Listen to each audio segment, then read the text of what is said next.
सच है तो बोलेगा।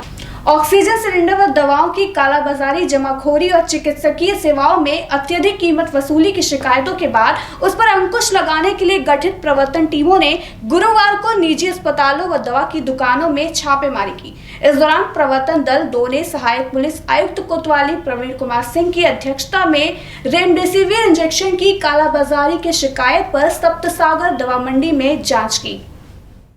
सप्तसागर दवा मंडी में जांच और छापेमारी के दौरान एक मेडिकल स्टोर के स्टॉक मिलान में पाया गया कि दुकानदार ने 136 वायल रेमडेसिविर इंजेक्शन ऐसे दुकानों को बेचे थे जिसका रजिस्ट्रेशन ही नहीं था। इस पर अफसरों ने दुकानदार को फटकार लगाई और दुकानदार को चेतावनी देते हुए दुकान की डिटेल्स कलेक्ट कर दिया।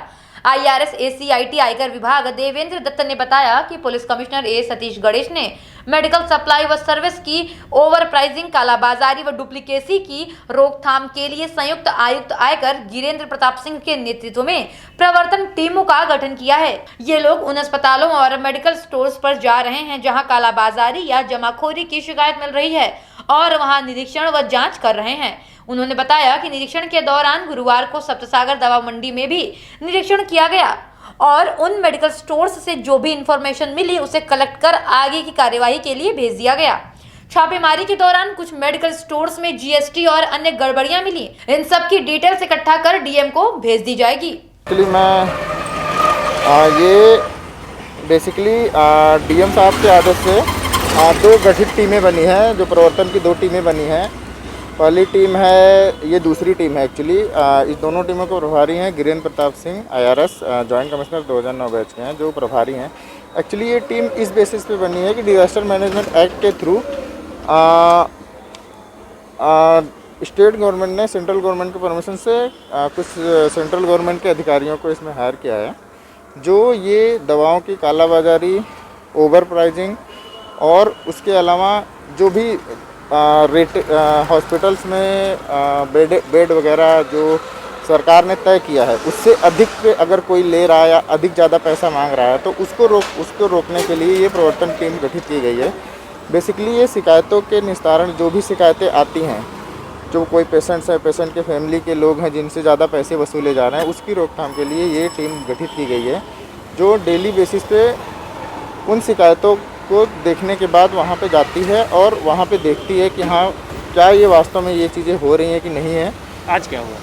आज का हम लोग का पहला ये हुआ, पहला हम लोग की पहला कार्रवाई मतलब रेमडेसिविर की कालाबाजारी की जो सूचना मिली थी, तो हम लोग ने मेडिकल स्टोर पे भी छापे मारे हैं। तो वहाँ पे हमने देखा भी है, एक हॉस्पिटल में भी गए हम लोग।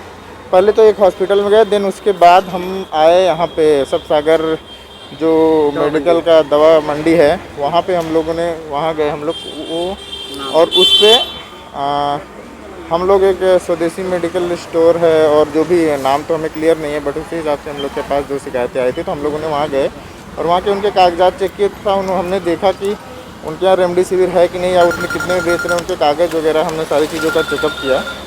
वो देखा तो जो भी हमें इन्फॉर्मेशन मिले हमने गैदरिंग किया और उस पर अग्रिम कार्रवाई की। आरोप उस दुकानदार के ऊपर था, वो आरोप सही था?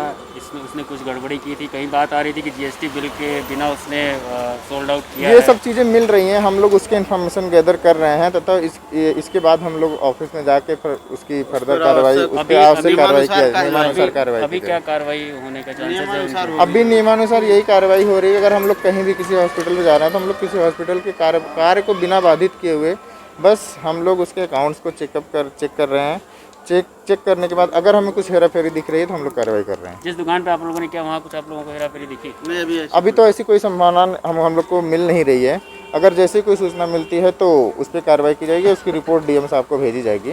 कुछ हमारे पास रिकॉर्डिंग है सर, उसमें आप लोग बात कर रहे थे, उसमें दिखा है कि मतलब उसकी गलतियां हैं, उसने अपनी गलती को स्वीकारा भी है कि उसने इस तरीके की चीज़ें एक्चुअली मैं एक चीज़ आपको समझाता हूँ। डिजास्टर मैनेजमेंट एक्ट के थ्रू जो भी कार्रवाइयाँ ये हो रही हैं, इनकम टैक्स को अगर ये शामिल किया गया है तो उसमें सिर्फ इसलिए शामिल किया गया, अगर जो भी कालाबाजारी या ओवर प्राइसिंग चल रही है तो इनकम टैक्स के अधिकारी उसमें जाके इनकम टैक्स GST के स्टेट GST के अधिकारी हमारे साथ हैं, जो अपने हिसाब से उनके लिए जो भी इंफॉर्मेशन मिलेगा वो गैदर कर रहे हैं तथा इस महामारी के ख़त्म होने के बाद फिर हम उस डॉक्यूमेंट्स का यूज करेंगे टैक्स इम्पोज करने के लिए।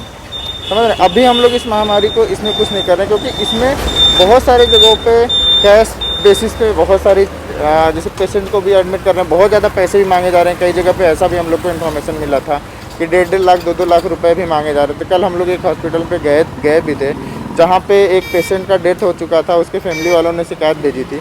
जिस बेसिस पे हम लोग वहाँ गए, उन्होंने डेड बॉडी नहीं दे रहे थे, तो उस डेड बॉडी को हम लोगों ने निकलवाया, क्योंकि वो ओवर ज़्यादा पैसा मांग रहे थे कि अगर डेड बॉडी हम तभी देंगे जब ये पैसा देंगे। फिर हम लोगों ने वहाँ दबिश की, फिर वो डेड बॉडी छुड़वाया, प्लस वहाँ पे जो भी चीज़ें थी उनके अकाउंट्स वगैरह चेक किया, और फिर उसके बाद में सर आप लोग इंस्पेक्शन कर रहे हैं, वॉच कर रहे हैं, क्या कहीं ऐसा काला बाजारी का है बनारस में? दिख रही है नियमन इसके लिए हम लोग आगे की कार्रवाई करेंगे। अगर हम लोग को जहाँ भी मिलेगा, और ऐसी जो भी सूचनाएं अगर हम लोग को मिल रही हैं, हम लोग ऊपर के लिए प्रेषित कर रहे हैं इन्फॉर्मेशन बशर्ते। लेकिन हम लोग कोई कार्रवाई अभी इसलिए नहीं कर रहे हैं क्योंकि हम लोग ये नहीं चाहते हैं कि मेडिकल सुविधाएं जो भी चल रही हैं, जो कि अभी सबसे ज़्यादा ज़रूरत है, वो बाधित हो।